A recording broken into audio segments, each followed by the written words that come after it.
a lot of people when they do this hike, they'll start at night, pitch black, you know, 1 in the morning, something like that, and they'll hike all the way, and then they'll rest here. As soon as they get here, they'll take a break and rest, and then at like 6 or something, I don't know, I think I need to wake up at 6 and hike the rest of the way to the top so I can see the sunrise. But this is the place that most people stop. I did try to continue riding, and I got beat up pretty bad, and a combination of being beat up all day pretty bad and the altitude, I just could not go any farther. So I turned around and was coming back down here, and that's when I had my big accident. Not big, but the bike, I thought it was in gear, but it wasn't, and I was trying to balance it so I couldn't get the rear brake, and so it was running away down this hill, and I was trying to hit the front brake and it locked up. It's one of those moments where you're on the ground before you even know it happened.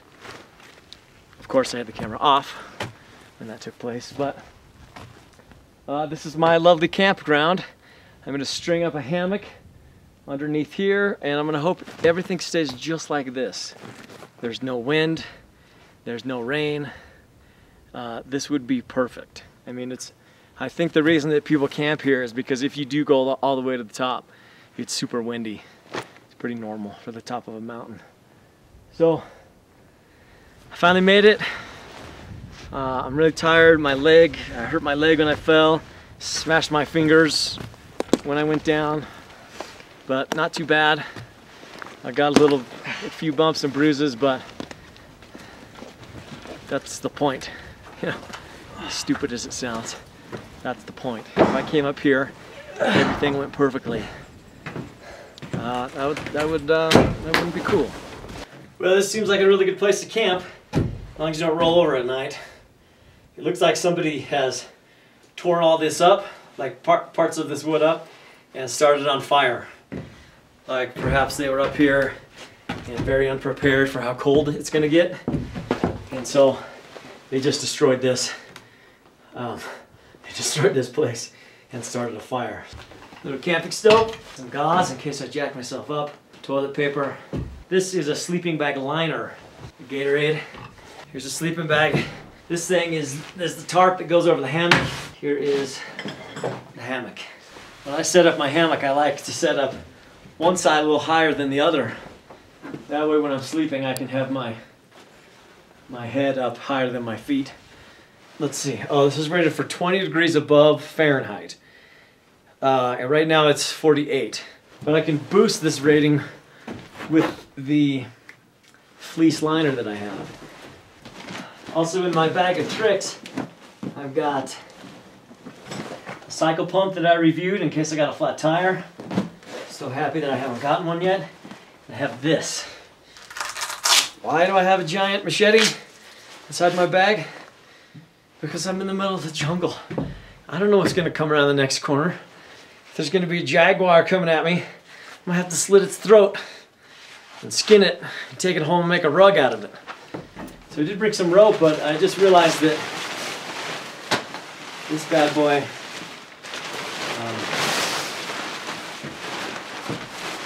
has little ropes at the end of each point, so it could be staked down or tied to a tree. So I won't even have to bust out the rope. I'll just use these little thingies that were included. How handy is that? So that's basically what I'm going to do, and then once I'm inside of it, I'm going to sit up and wrap this around me a little bit, and hopefully I don't have the night terrors from when I was a Boy Scout, and the mean older boys locked me in my sleeping bag and I couldn't get out, and I peed my pants. I haven't even started to think about dinner yet because I really want to make sure that I sleep good. That's my biggest concern. I'll go to bed hungry if it means I have a nice place to sleep. What I did was wrap the end of the tarp around this, and now up here I'm going to tie what's called a clove hitch, and that's one of the simplest knots that you can tie. I am, I guess, once you're an Eagle Scout, you're always an Eagle Scout. I was at this scout camp once, and this boy It was our church. We would go kind of, if you went to our church, you were in the Scouts. If you're a Mormon, you ended up camping and having a good time, and it was cool. I liked it. So we were at this scout camp with a whole bunch of different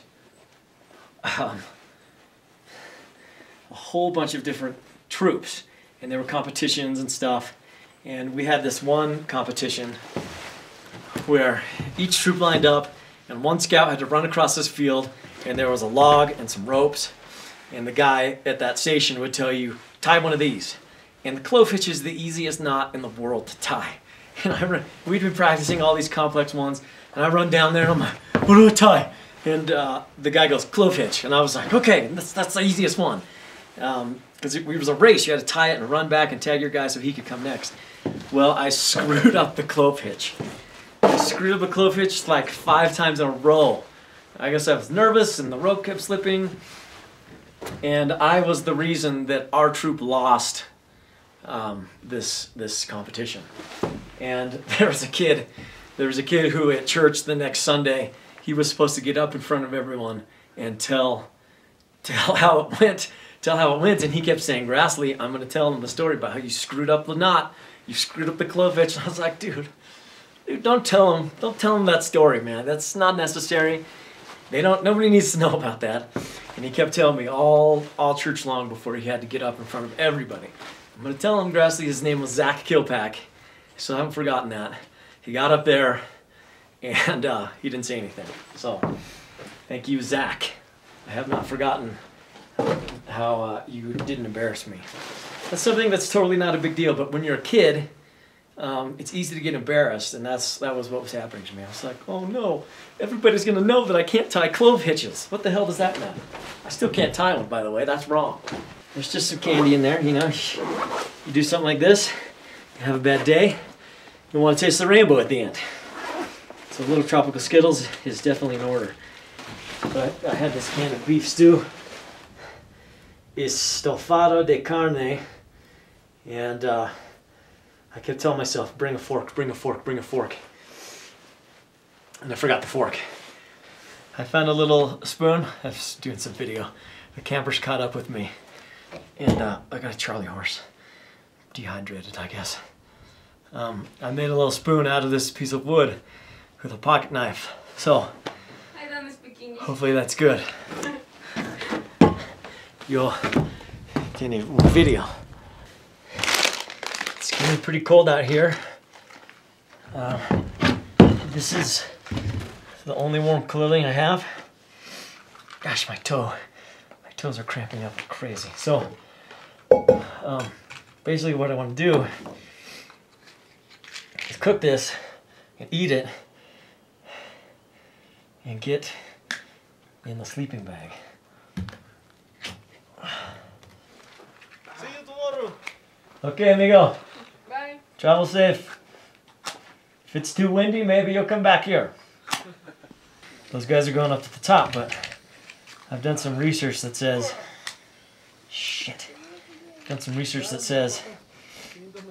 I might. Yikes. This camping stove I bought, there's a lot of camping stoves out there, a lot of high-tech, expensive camping gear, you know, gadgets. And I like the gadgets, but this, I bought at a hardware store. This stove was $6 or $7. And the bottle of fuel in there that goes in there was $3. And they also have a lot of other stuff that's like, that uses the same bottle of fuel, like a gas-powered lantern and a torch thing. You could use it to start a fire with. Shoots out a little flame, and could come in really handy. And they're all really cheap. Like I said, this is $6 or $7. Same thing.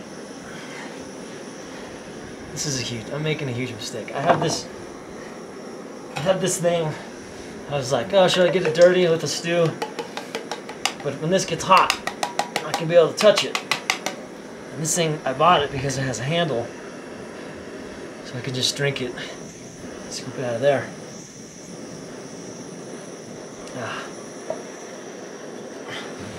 There's a trash can over there. It looks like it's never been emptied.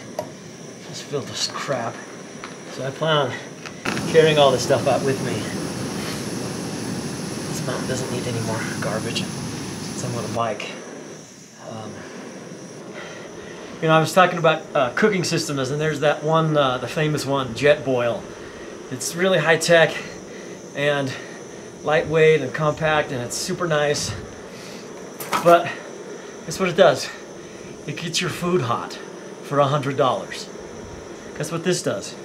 It gets your food hot for less than $10. I'm a big fan of get what's necessary and save the rest of your money for more adventures. My mom says when she watches my videos, it looks like she's watching that movie Castaway with Tom Hanks. Because there's some guy, Tom Hanks just always talked to his volleyball, I always talk to my camera. She said it looks a lot like that. But I honestly, if I was riding up here and I wasn't making a video, it was just for fun or to say I did it, I would have turned around a long time ago. Long time ago. Because that was miserable the whole way up. But knowing that I'm going to go home with this video and show it to people, show it to you guys, that's what keeps me going. When it gets really difficult, that's what makes me want to push on. That's why I grit my teeth and keep going. I moved my cooking operation over to this corner because the wind is a little more blocked. It's not super windy, but it's nice. I can feel some heat coming off there, and it's heating the food more efficiently. I wish I would have got Gary on camera when he was leaving, but he started hiking up and looking for me, and I turned around and was driving back for him. And he just wished me luck, and he said, from now on, man, I'm gonna call you Ryan, Destroyer of Motorcycles. But you know, had Gary not been with me, I would have turned around a long time ago.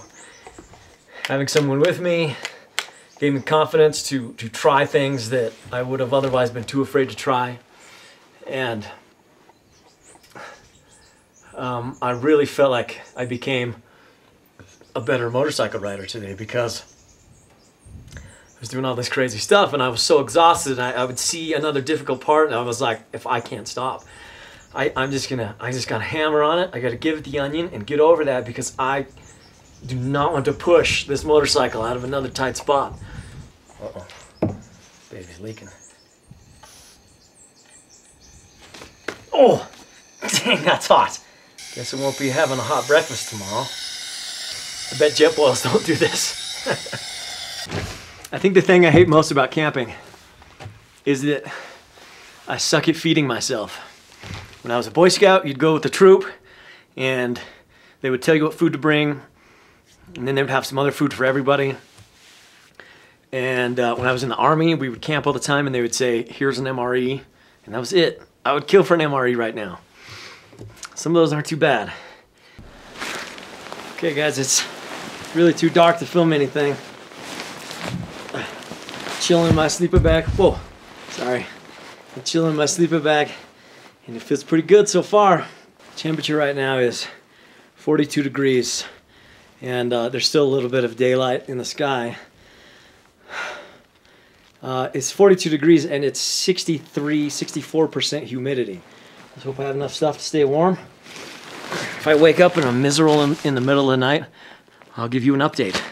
Otherwise, that alarm will go off at 6 a.m. tomorrow morning, and I will hike from here to the top of Volcan Baru, make my video, get that out of the way, and then begin the perilous journey back down that horrible rocky road. Good night, everybody. Next time on Half Throttle. Well guys, as far as Panama is concerned, this is the top of the world.